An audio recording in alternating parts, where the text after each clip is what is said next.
13-2025 yıl. Genç merkezi Dehqon bozori So'yladon Ökizda yine. Ökizlarning so'rlari. Bu ökizni yangi bozordan aldık. So'yib olishga.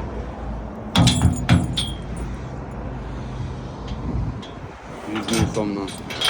500 kilogram so'yib esa. Bu ökizni Qassobcho'radan aldık so'yib olishga. Bunam 100 ming so'mdan. İkisini dasturi bir xil. Buni yana dasturini tushuntiraymi? İkisini dasturi bir xil. Mana joyvesi 500 kilogram. Bu 500 kilodan sal ziyodroq. Yeni yilda mana bo'ynalari uldi. 530 necha kilogram joyvesi deb aytdi buni. O'zi bilgan ekan. Kilo ko'nglar qani necha kilo keladi o'kizlar?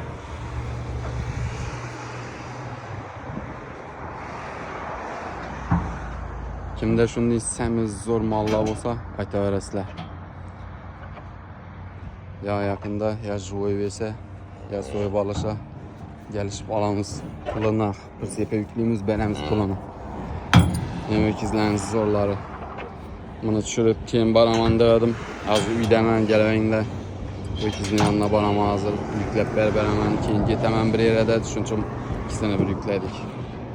Molni bo'sh bo'lgan yun qismidan tayyorlangan, moyobkachilar uchun tayyorlangan tayyor setga tayyor yeri bor. 120 ming so'm, 125 ming so'mdan tayyorlab beramiz suyak kesadonda kesib. Svejiy go'sht, prosta setga keboblikka tayyor. Bir dana limon, bir dana pomidor bilan mollab tassangiz 5 minut, uzoqi 10 minutda tayyor bo'ladi. Lekin go'shti shu zo'r bo'lib, sochni bo'lib pishadi shu mollarnikini. Molni zo'rindan so'ytibmiz her gün. Şu setkalik yerini zo'r etib tayyorlab beramiz. Ana telefon nomerlarini ham yozib qo'yibman. Go'sht do'konidagi go'sht sotuvchi bolalarni, ukamlarni. Shularga telefon urib, necha kilo, falon kilo kerak.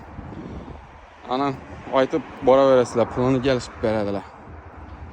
Go'shtga boraverasizlar, zo'r etib beramiz go'shtni. Bizning mesda shu, Urganch markaziy Dehqon bozorida go'sht va go'sht mahsulotlari общий kassabxonada o'tiramiz. 18 kassab 1. Istiqlal çayxonaning ham boshida go'sht do'konimiz. Dilgiyada Chakkolda. Her gün shunday zo'r o'kizlardan 2-3 ni so'yib turibmiz. Bir do'konda sotamiz shuni go'shtni.